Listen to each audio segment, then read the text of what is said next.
Hey everyone, welcome back to Raksha unplugged. कैसे हैं आप लोग? तो सॉरी, आज मैं बहुत ज़्यादा व्यस्त हो गई थी, जिस वजह से मेरा दिन भर में कोई भी पॉडकास्ट नहीं आया है।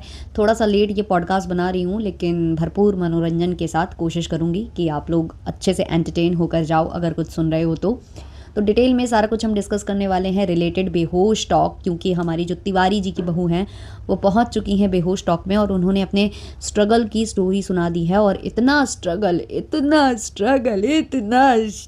मैंने आज तक नहीं सुना। और ये स्ट्रगल सुनने के बाद सबकी आंखों से आंसू बह गए होंगे, बिल्कुल मेरी तरह सपनों में। तो डिटेल में डिस्कस करेंगे। इसके अलावा लप्पू लप्पी को भी थोड़ा बहुत हम डिस्कस कर लेंगे, ज़्यादा नहीं। तो चलिए शुरू करते हैं आज का पॉडकास्ट। उससे पहले चैनल पर नए हो या अभी तक आपने हमारे चैनल को सब्सक्राइब नहीं किया है तो सब्सक्राइब कर लेना, बेल बटन हिट कर लेना, वीडियो को कर देना 20 एक लाइक, क्योंकि बाद में आप लाइक करना भूल जाते हो, और हाइप का ऑप्शन अवेलेबल हो तो दबा देना भाई। चलिए शुरू करते हैं पॉडकास्ट। तो भाई, ये जो हमारी तिवारी जी की बहू हैं, इनकी जीवन में बहुत ज़्यादा स्ट्रगल था। स्टोरी तो आपने सुन ही ली होगी बेहोश टॉक में। जिन्होंने नहीं सुनी है उनको थोड़ा थोड़ा सा बता देते हैं, थोड़ा सा, पूरा सा नहीं, थोड़ा सा। वही है कि मैडम लॉयर थी, बैरिस्टर बाबू बनने चलनी क्या थी, प्रैक्टिस कर रही थी शायद, इनका कहना है ना। तो इनका सपना था कि ये सोशल मीडिया इन्फ्लुएंसर बने, ये भी वीडियोस बनाए, ये भी रील्स बनाए, ये भी लिपसिंग वाले वीडियोस बनाए, क्योंकि डांस इनको तो आता नहीं था। तो इनकी प्रोफाइल प्राइवेट हुआ करती थी, क्योंकि इनको ऐसा लगता था कि मैं लॉयर हूँ, और क्योंकि मैं लॉयर हूँ और अगर मैं ऐसे वीडियोस बनाऊंगी तो लोग मजाक बनाएंगे, कहीं कुछ बोलेंगे, इसलिए मैं अपने प्राइवेट अकाउंट पर ही रील्स और वीडियोस बनाया करती थी, जो आज भी है मेरा अकाउंट, शायद वो अभी भी प्राइवेट है। तो ऐसे मैं बनाया करती थी। फिर मेरी शादी हुई मेरे पति से, जो सोशल मीडिया इन्फ्लुएंसर थे। अच्छा, इन्फ्लुएंसर थे? हमें तो इतना ही पता था कि आपकी दीदी इन्फ्लुएंसर थी, और आपकी जो दीदी हैं, मतलब नंदबाई आपकी, उन्होंने ये पाबंदी लगा रखी थी कि जो आप लोग हो ना, वो सोशल मीडिया पर दूसरा ब्लॉगिंग चैनल नहीं खोल सकते हो। तो इन्फ्लुएंसर कैसे थे आपके पतिदेव? आपके पतिदेव दीदी जी के व्लॉग में फीचर हुआ करते थे। हाँ, रील वगैरह बनाते होंगे इंस्टाग्राम पर थोड़ी बहुत, ऐसे दीदी वीदी के साथ, लेकिन ऐसे सोशल मीडिया इन्फ्लुएंसर तो नहीं थे। अगर आपको क्रेडिट देना था या कहना था कि कोई था इन्फ्लुएंसर, तो आपको अपनी दीदी जी का नाम लेना चाहिए था, नंद जी का नाम लेना चाहिए था, जो आपने कहीं ना कहीं कतराई हो आप बोलने में। बोली हो आप, लेकिन उस शिद्दत के साथ आप नहीं बोली हो जितने शिद्दत के साथ आपने अपने पति देव को जो है बढ़ा चढ़ा कर यहाँ पर बताया है। तो बेचारी जो मैडम है, इतनी मतलब इनकी दयनीय स्थिति थी कि जैसे ही इनकी शादी हुई वैसे ही इनके पति का जो बिजनेस है वो वाइंड अप हो गया, और वाइंड अप होने के बाद फिर वो प्रॉपर्टी डीलिंग में आ गए हैं। वाइंड अप हो गया, करते भी थे कुछ, क्या करते थे, कौन सा बिजनेस था जो वाइंड अप हो गया? वाइंड अप होके वो प्रॉपर्टी डीलिंग करने लगे, जो बहुत अच्छा चल रहा है। तो मैडम, दुख काहे का था, स्ट्रगल काहे का था, वो तो बताती। आप तो थी ही ना लॉयर, क्या ज़रूरत थी आपको इतनी टेंशन लेने की? ऐसा तो नहीं था ना कि आपकी आर्थिक स्थिति बहुत कमज़ोर थी, ऐसा कुछ नहीं था। फिर उसके बाद मैडम कहती हैं कि क्योंकि मैं इन्फ्लुएंसर बनना चाहती थी, और क्योंकि शादी हुई थी तो तमाम तरीके की रस्में थी, तो मुझे ब्रेक भी लेना था। फिर मैंने सोशल मीडिया पर वीडियोस बनाने स्टार्ट कर दिए, जबकि इन्होंने अपने वीडियोस में ये बोला है कि मैंने जो कोर्ट कचहरी है वो जाना इसलिए बंद किया था क्योंकि मैं सेलिब्रिटी हो चुकी थी। तो लोग जो है वीडियोस और रील्स वगैरह बनाने आ जाते थे, फ़ोटो क्लिक कराने आ जाते थे, जो मुझे अच्छा नहीं लगता था। अरे बाप रे बाप, नेपोटिज़म भाई, नेपोटिज़म ख़त्म नहीं होगा कभी। इतना ज़्यादा नेपोटिज़म कि जो नंद है वो फेमस है, वो सोशल मीडिया इन्फ्लुएंसर है, तो भाभी खुद ब खुद फेमस हो गई। जैसे तैमूर अली खान और जो बड़े बड़े जो सेलिब्रिटीज़ हैं उनके बच्चे, वैसे ही ये फेमस हो गई थी, क्योंकि इनका नाम जुड़ गया था जगत दीदिया के साथ। हालांकि इन्होंने ये एक्सेप्ट नहीं किया है, लेकिन इन्होंने अपने वीडियो में कुछ और बोला था और यहाँ स्टोरी में ये कुछ और बोली हैं बेहोश टॉक पर। और फिर इन्होंने बताया कि कैसे कैसे इनके व्यूज़ कम आते थे, कैसे कैसे इनकी अर्निंग उतनी नहीं हो पाती थी। दिन के 10-10 वीडियोस बनाती थी। लोग कहते थे कि आ जाती है सुबह से मुंह उठाकर नाचने आ जाती है। लोग ऐसा बोलते थे कि किचन में काम नहीं करती है, सास का हाथ नहीं बटाती। ओ माय गॉड, स्ट्रगल पर स्ट्रगल, स्ट्रगल पर स्ट्रगल, स्ट्रगल पर स्ट्रगल। लेकिन फिर भी मैं बोलूँगी कि सबसे ज़्यादा अगर किसी का स्ट्रगल था तो वो टीशू रोशन है। टीशू रोशन को तिवारी जी की बहू ने बीट नहीं किया है। तिवारी जी का बहू का जो स्ट्रगल है वो फीका पड़ गया है टीशू रोशन के स्ट्रगल स्टोरी के आगे। आप लोगों में से कितने लोग इस बात से मतलब एग्री करते हो, कमेंट सेक्शन में ज़रूर बताना। मुझे तो भाई यही फील हुआ है कि जो टीशू रोशन है उनका स्ट्रगल ज़्यादा था। उनका स्ट्रगल सुनकर, मतलब पहली ही लाइन सुनकर आंसू बहना स्टार्ट हो चुके थे। इतना ज़्यादा इमोशंस की बाढ़ आई थी कि सब बेहोश हो गए थे। सब 3-4-5 घंटे बेहोश पड़े रहे थे, और जब उनको होश आया तो फिर कमेंट्स पढ़ना स्टार्ट किया था, और फिर वहाँ पर हम लोग हंस हंस कर पागल हो गए थे। ऐसा हुआ था, लाफ्टर अटैक आया था। तो भाई ये जो स्ट्रगल है वो उतना नहीं। तिवारी जी की बहू आप पीछे रह गई हो, आप एक स्टेप पीछे हो, आप सेकंड पायदान पर हो, फर्स्ट पायदान अभी भी टीशू रोशन का है। तो इन्होंने इतना बड़ा बड़ा स्ट्रगल का स्टोरी सुनाया कि भाई ये पूरा बताती ना कि शॉर्ट वीडियो छोड़कर लॉन्ग फॉर्मेट पर हम लोगों ने एक अच्छा मौका ताड़ा कि जगत दीदी अब शादी कर भागने वाली है, तो चलो हम एक और चैनल खोल लेते हैं। जो चैनल खोलने को मना किया गया था आपको जगत दीदिया की तरफ से, लेकिन जब आपको लगा कि ये तो जाने वाली है शादी करके, तो हम तो खोल ही सकते हैं और इनकी इंगेजमेंट और इससे करके हम लोग फेमस भी हो सकते हैं, तो तुरंत की तुरंत आप लोगों ने लॉन्ग फॉर्मेट वाले कंटेंट में शिफ्ट कर लिया।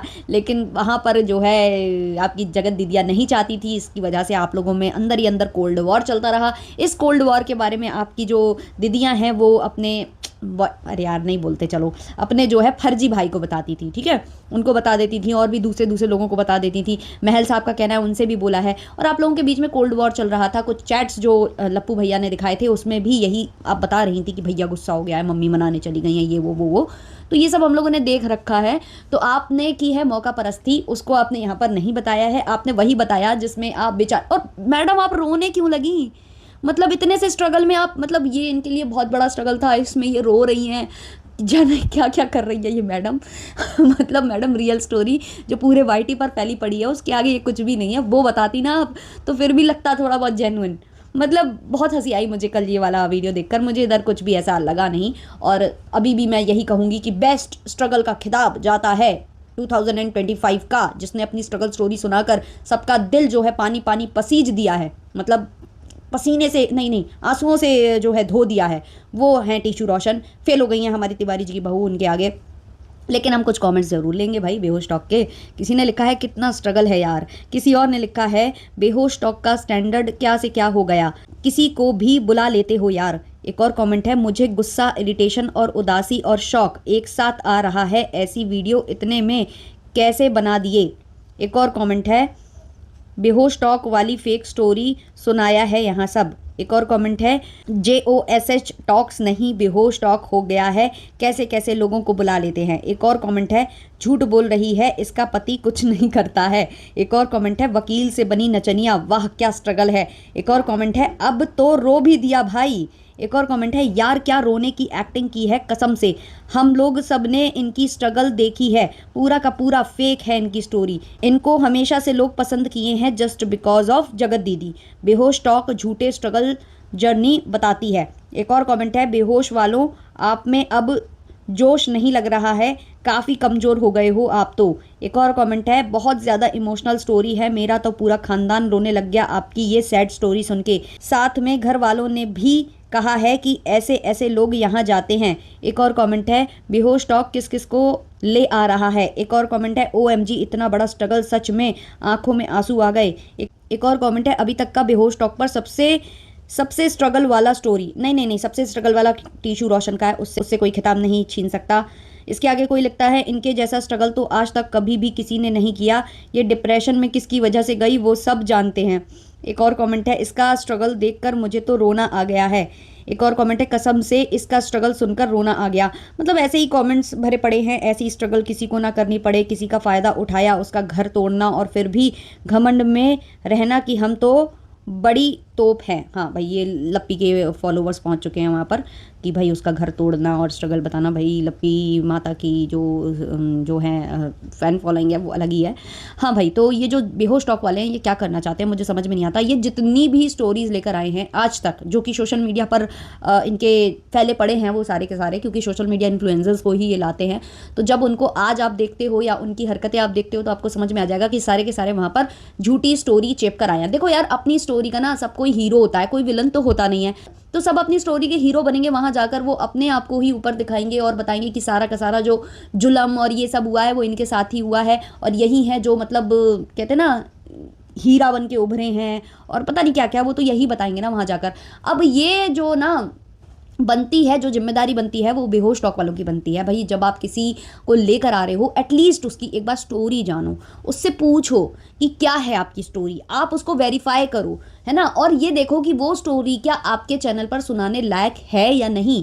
है ना, क्योंकि कितने बार ऐसा हो चुका है। अभी कितनी पुरानी जगत दीदी की भी स्टोरी सुनो तो उसमें भी बहुत सारे लूप होल्स है, बहुत सारा झूठ उसमें भी है जो इन लॉस के लिए बोला गया, या कुछ कुछ चीज़ें जो बाद में सामने आई हैं। तो बहुत सारी चीज़ें हैं यार, क्यों ऐसे काम करना है। और सबसे बड़ी बात, इनको हर उस बंदे को लेकर आना है जो कंट्रोवर्सी में है, जिसका मतलब बहुत अच्छा नाम नहीं है। भाई लप्पू भैया को कितने मेल्स पड़े हुए हैं, दिखा रहे लप्पू भैया हैं, तो क्या मतलब आप क्या पेश करना चाह रहे हो। मतलब अब आपको अपने एपिसोड चलवाने हैं, बस आपको ये है कि किसी को लाकर खड़ा करना है। आपके एपिसोड टाइम टू टाइम जाने चाहिए, जितने वीक के आपको चाहिए हैं वो आपको डालने ही डालने हैं वहाँ पर। तो इसलिए आप किसी को भी उठा कर ले आओगे, आप उससे पूछोगे भी नहीं कि आपकी स्टोरी क्या है, आपने क्या स्ट्रगल किया है। आप वेरीफाई भी नहीं करोगे जो वो बोल रहा है वो सही बोल रहा है या नहीं बोल रहा है। आप कोई जिम्मेदारी लोगे भी नहीं, हमें ये भी पता है। आप केवल ये बोलोगे कि हमारा काम है लाना, बुलाना, स्टोरी सामने लाना, स्टोरी ऑथेंटिक है या नहीं उसकी जिम्मेदारी आप लोगे नहीं। मुझे पता है कि ये बहुत अच्छे से आपने कहीं ना कहीं छुपाकर कोई ना कोई डिस्क्लेमर डाल रखा होगा।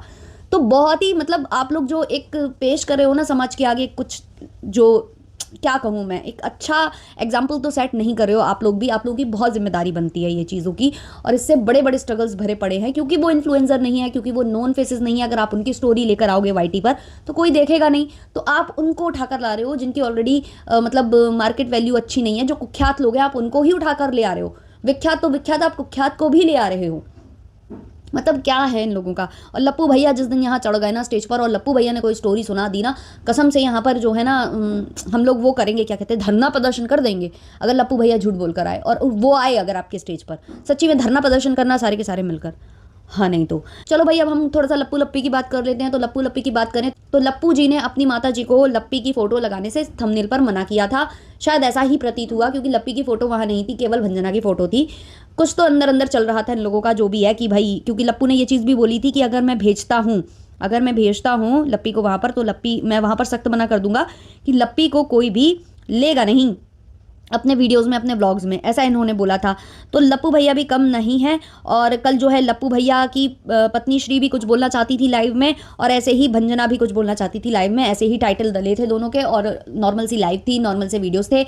लप्पी जो है रोई हैं, पता नहीं हर वक्त इनको रोना आ जाता है। जब रील्स बनाती है तो ना तो प्यार दिखता है ना ही दुलार दिखता है, केवल एक्सप्रेशंस वही सेम टू सेम जो चेप दिए जाते हैं हर एक सॉन्ग में वो दिखते हैं, और फिर इन्हें अचानक से रोना आ जाता है, और फिर वो वीडियो अपलोड हो जाता है। भाई शुक्र मनाओ कि आज लप्पू भैया ने कोई भी ऐसा थंबनेल नहीं डाला कि लप्पी हो गई इमोशनल, और हो सकता है कि आ जाता हो, थोड़ी थोड़ी देर में आ जाता हो ब्लॉग, कोई भरोसा नहीं है। क्योंकि अभी ये लोग निकल रहे हैं उठाकर, अभी फिर से पहुंचते हैं डिट्टो रानी के घर ये लोग, और फिर वहाँ से ये लोग पटना के लिए रवाना होंगे। पहले सीवान ही जाएंगे आई थिंक, उसके बाद ये पटना वो जन्मदिन का सेलिब्रेशन वो स्टार्ट हो रहा है, आज से ही हो रहा है, आज ही इनको निकलना है। इसलिए शायद वो ब्लॉग थोड़ा सा लेट आता होगा, लेकिन आएगा जरूर कि लप्पी इमोशनल हो गई, रोने लग गई। और लप्पी के श्रृंगार से ज़्यादा तारीफ हो रही थी लप्पी के लहंगे की, लप्पू के द्वारा। और ये जो लहंगा है वो ऑब्वियसली किसी इंस्टाग्राम स्टोर का था शायद, क्योंकि बोला भी था लप्पू ने, या फिर कोई मतलब मुझे तो लगा था कि पहले साड़ी संसार का होगा। और इसके अलावा लप्पू थोड़े से नाराज़ भी थे, क्योंकि वो चाहते थे कि लप्पी का वो मेकअप शूट करेंगे, तो उन्होंने नहीं कर पाया। जब तक वो तैयार हुए जाने लगे लप्पी के कमरे तक, तब तक लप्पी ऑलरेडी रेडी हो चुकी थी। तो लप्पू बोला कि हम मेकअप ब्लॉग शूट करना चाहते थे, बट इसने पहले ही तैयार हो गई। और लप्पी तैयार होकर पूरा अपना जो मेकअप है उसको वाइप आउट करके और फिर दोबारा से उसने मेकअप किया। मुझे नहीं पता ये मतलब कितना सही है कितना गलत है, बट एक बार मैं किसी फंक्शन में तैयार हो रही थी, तो मेरी जो चाची हैं उन्होंने मुझसे बोला कि भले ही तुम शादीशुदा नहीं हो, बट ये कभी मत किया करो कि मतलब मेकअप करके उसको ऐसे वॉश करके दोबारा करना। मुझे नहीं पता ये सब कितना सही है कितना गलत है, क्योंकि एट द एंड हम वाइप आउट तो करते ही हैं, रात में सोते वक्त तो हम वाइप आउट करते ही हैं, धोते ही हैं, है ना। तो वो मुझे नहीं पता लॉजिक, लेकिन ये पूजा पाठ का वो था और लप्पी तैयार होकर वॉश किया, तो वो थोड़ा मुझे वो बात याद आ गई। बट मुझे उसमें लॉजिक इतना लगता नहीं है, क्योंकि देखो एक टाइम के बाद आप वॉश करते ही करते हो, आप परमानेंट मेकअप लगाकर बैठते नहीं हो। तो आप लोग बताना आपकी इसमें क्या ओपिनियंस है। खैर ज़्यादा कुछ है नहीं है लप्पू लप्पी वाले केस में बोलने के लिए, तो अभी इतना ही रखते हैं, मिलते हैं जल्द ही नेक्स्ट पॉडकास्ट में। और इसके बाद वाला एक पॉडकास्ट आएगा जो कि किसी को एक्सपोज करने वाला आएगा, उसको ज़रूर देखिएगा। चलिए तब तक के लिए बाय बाय।